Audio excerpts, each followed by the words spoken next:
À l'issue d'un rendez-vous au Centre Pompidou, j'en profite pour visiter l'exposition de Jasper Johns qui avait lieu à cette époque-là, c'est-à-dire en avril de 78, peut-être mai 78, je ne me souviens plus exactement.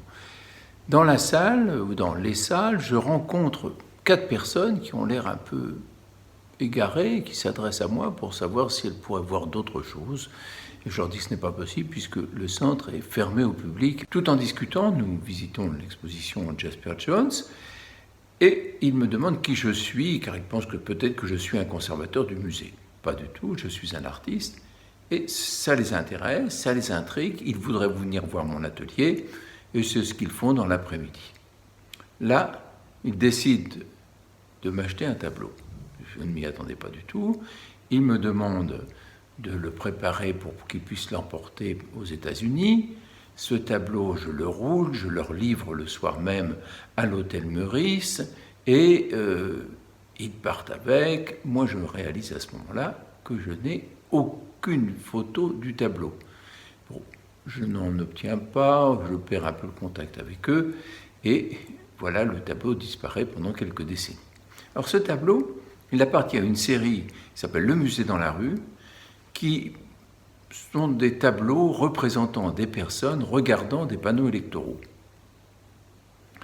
Ces panneaux électoraux que j'avais moi-même observés, j'avais regardé les gens les regarder, je me disais, ça fait penser à une exposition, d'où le titre du Musée dans la rue.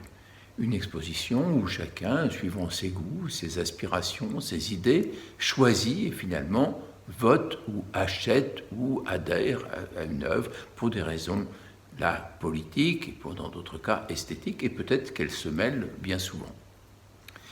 Dans ces tableaux, évidemment, on voit les personnages qui sont représentés en couleur par des petites touches qui n'ont rien à voir avec une version du pointillisme impressionniste.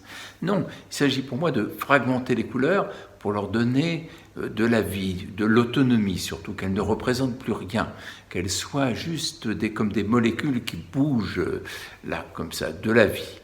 Et puis, les panneaux eux-mêmes, que l'on voit dans les tableaux, je les peins en noir sur noir, comme si c'était un lieu d'absence. Car effectivement, la représentation, c'est le lieu où nous ne sommes jamais.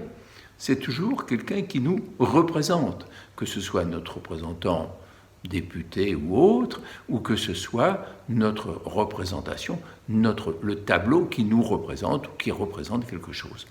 Bref, voilà, ce tableau-là appartient à cette série du Musée dans la rue. Et puis, silence pendant des années, des décennies, et tout d'un coup, un message. Un message qui m'arrive par Internet de personnes qui, à Philadelphie, ont trouvé dans un dépôt-vente, et ont acheté dans un dépôt-vente, un tableau qui leur a plu, mais dont elles ignoraient tout. Et qui, tout d'un coup, l'ayant acheté, découvrent un nom au dos du tableau, le mien, essaye de rentrer en contact avec moi, m'envoie la photo du tableau, donc la première fois que j'ai une photo du tableau, et je découvre d'ailleurs qu'il est assez différent de ce que j'avais imaginé. La mémoire est un peu défaillante par moments, et puis nous échangeons et nous établissons une relation un peu amicale, enfin au moins d'échanges comme ça, sympathiques.